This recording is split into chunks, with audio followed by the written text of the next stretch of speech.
How do you write September in calligraphy? We're going to show you 8 ways to write it. I'm Jillian, and I'll show you faux calligraphy, brush pen calligraphy, bounce lettering, and iPad calligraphy. And I'm Jordan, and I'll teach you how to write September in copperplate calligraphy with a pointed pen and how to do basic copperplate flourishing. I'll also show you Spencerian and Flourished Spencerian with a pointed pen. So let's get started. Faux calligraphy is calligraphy that's done with any pen. You use the pen to draw the outlines of the shades. So all of the downstrokes will get that extra outline, and all of the upstrokes and horizontal strokes will stay thin. So you can either add the shades as you go on each letter, like I'm doing here, or you could write the whole word in monoline first and then add those shades at the end. You can leave the shades open, which does require a little bit more thinking ahead, or you can go in at the end and fill in those shades, so color them in, and that will give it the calligraphy look. So that's why it's called faux calligraphy, because it looks like calligraphy, but we're not using a real calligraphy pen. It's important to try to keep those shades consistent with one another.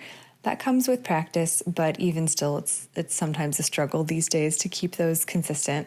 It's just try your best and try to keep them the same width as one another and parallel to the stroke that you've already drawn. Brush pen calligraphy is calligraphy done with a brush pen. So in this example, I'm showing you a different way to write the capital S, and there will be a few other small variations in the letter forms compared to faux calligraphy, but the main difference here is the tool. So for brush calligraphy, you have to press harder on your downstrokes to get a thick line and lighter on your upstrokes. The trickiest part usually is getting the transition between thick and thin strokes, so it's important to do some transition drills or warm-ups to practice transitioning. Bounce lettering is a style that is a more casual, modern, flowy style.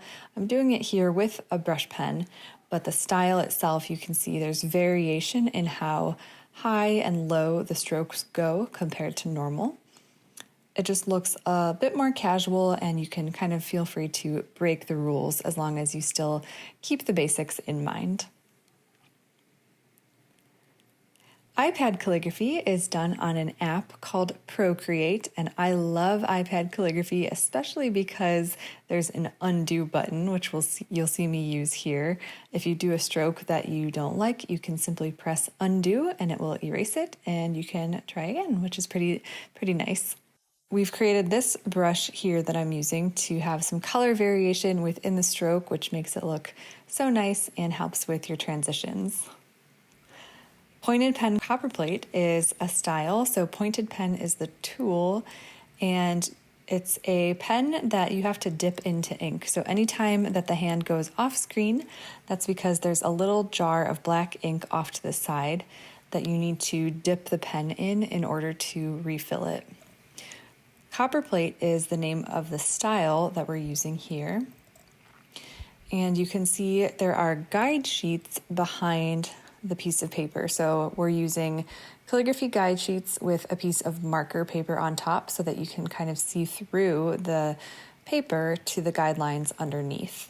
And then at the end, you will be able to remove the guidelines without having to erase anything. But the guidelines are super important to keep your letter proportions and consistency and your baseline straight. So it's really important to practice using guide sheets.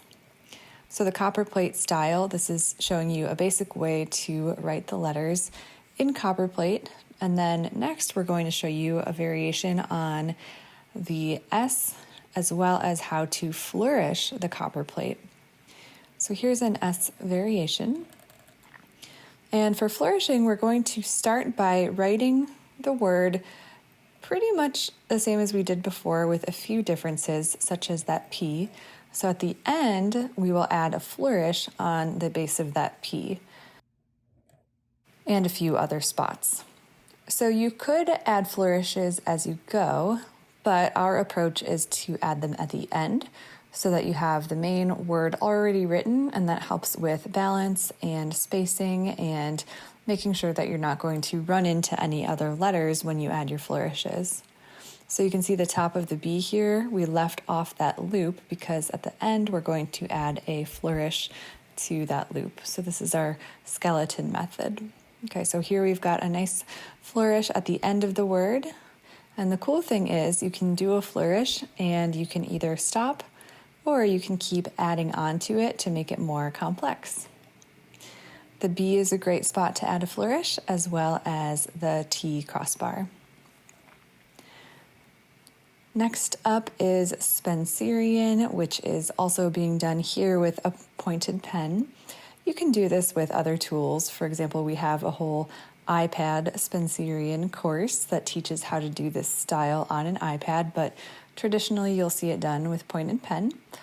The way that the letters connect together are different from Copperplate, and also the shading is different. So a lot more of the letter is left unshaded or with a thin stroke, with the shade being added in only a few select spots like the top of that T.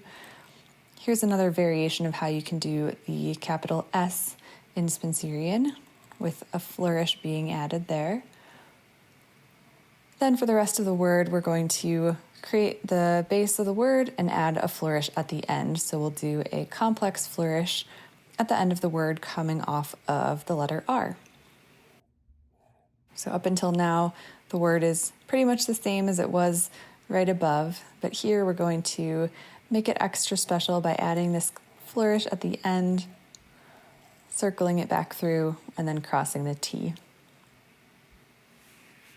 Thanks so much for watching. We hope you enjoyed this video and followed along. We'd love to know which style was your favorite. Please check the description below for some resources on our website. We also have a blog post that shows you pictures of all the styles that we just wrote in calligraphy for September, and it also has some breakdowns and some helpful tips in the blog post. So if you want to keep that as a reference so that you can see all these styles again, just go to our website.